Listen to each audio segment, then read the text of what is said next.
Sa gitna ng papatuloy na balikatan na exercises ng Pilipinas at Amerika, lumahok na rin ang isang barko ng Japan. Habang 4 na ang mga namataang barko ng China. Nakatutok si Chino Gaston.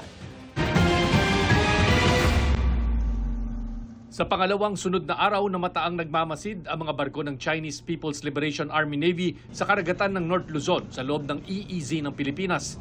Mula sa 3 warship kahapon, nadagdagan pa ng isa ang 3 barko ng China. Unang nagpakita ang mga Chinese habang isinasagawa ang Division Tactics exercises sa pagitan ng US, Philippine Navy at Philippine Coast Guard. Sa isang pahayag, ginumpirma ng Philippine Navy ang ginagawang pagmamasid ng mga barko ng Chinese Navy. Hindi naman daw naapektuhan ang Multilateral Maritime Event o MME at nasunod ang lahat na protocol sa pagtugon sa sitwasyon na naaayon sa international law. Kaninang umaga, sumali sa MME ang surveillance ship ng Japanese Maritime Self-Defense Force na agaw pansin dahil sa mataas at patulis na radar at sensors nito. Ang BRP Apollinario Mabini at ang USS Comstock ng Amerika nagsagawa ng replenishment at sea simulation bilang paghahanda sa mga sitwasyon na kailangang mag-refuel sa gitna ng dagat ang mga barko ng mga magkakaalyadong bansa.